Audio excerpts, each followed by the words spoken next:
Welcome back to another episode of School Airway. So what do you do when the patient's risk factors say PE all the way? Doesn't walk much, obese, tachycardic.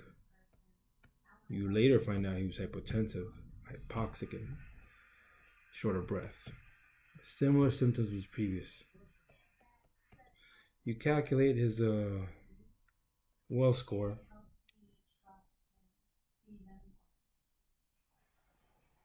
And his legs are always big, so I didn't click off thinking he had a DVT. Not that day. Right? So, these are, but his legs are always swollen. If not, his score right now is a 7.1, 7.5. It would have been a 10.5. Right? He was not low prop, he was high prop. Of having bad disease. Crazy. IV heparin gets started. He's morbidly obese. So big that pharmacies is not comfortable giving more than a dose above 120 kilos. And he says 150 kilos, and I believed him. And later we found out he was more like 174 kilos. Started IV heparin. Creatinine's above 2, not Lovenox. And I'm like, Lovenox, heparin and Lovenox, just to prevent the clot from getting bigger, but the clot's over there, and the burden, so it looks like it's manifesting itself. So what do? Do you give TPA now? Instability, hemodynamic instability, proof of PE. Most people wait for that. They'll even wait for the autopsy to be done by the medical examiner's office, and then they'll say, wow, should have given TPA, but by that time the patient's already dead. I'm going to tell you some clues. Patient has high well score. Clinical gestalt telling you, oh, man, this is likely a PE. You don't think it's a dissection. You don't think it's an MI. EKG didn't show any ischemic changes. Maybe minimal ST depressions after use, but probably from demand ischemia from the PE that I think he has. Put it this way, BP so low, on the manual you can't measure it, but he's awake. How do you prove it? What his true BP is? Got an A-line, BP 80 over pound, 70 over pound. Woo! Gotta stabilize me before I get this CAT scan. He's pushed, push those presses. We used some peripheral IV.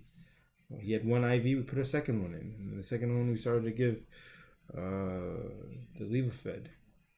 We titrated up to maintain a normal BP, a systolic over 65. The other arm was getting heparin. He was short of breath. Had a CPAP put on by EMS. He didn't like it much. We put him on a breather mask. He was still short of breath. Sats were rising.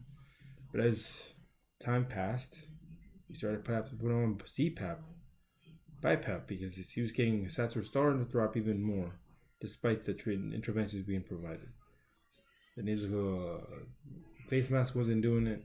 He had a forced ARN, and he was pulling high volumes, but he was still getting hypoxic. So that's a bad thing. Pulling volumes, ventilating, the sats are dropping. I was afraid of pulmonary heart infarct or huge burden of clot was manifesting itself in the lungs. So maybe lack of perfusion, ventilation was happening, but there was lack of perfusion. And what would cause the new acute lack of perfusion? A clot.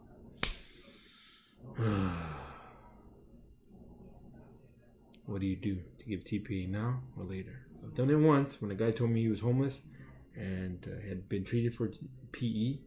And EMS reminded me that the patient had told him they had a PE and he was hypoxic, blue, and cyanotic. I pulled the trigger after I looked at his heart. Right ventricle was larger than the left ventricle, no pericardial effusion. Gave it, and he lived. And was a bolus of some fluid for his hypotension. I should have probably done the same thing this time, but I didn't. Lucky the patient's still alive. TPA, do you give it earlier or later? BP already low, peri-arrest. Most people would be convinced after one cardiac arrest he's unstable or wasn't stable. Give it. Woo! Do you wait for a CAT scan to get more proof he has a PE? Big baller time. Big baller time. In the end, my name is on top of the chart. No one else. I can share consultants with responsibilities with a consultant, but in the end, it's my decision in the end. Probably should have given it earlier. Probably could have prevented more pressures being added and an intubation, but this is part 1. Please follow for part 2.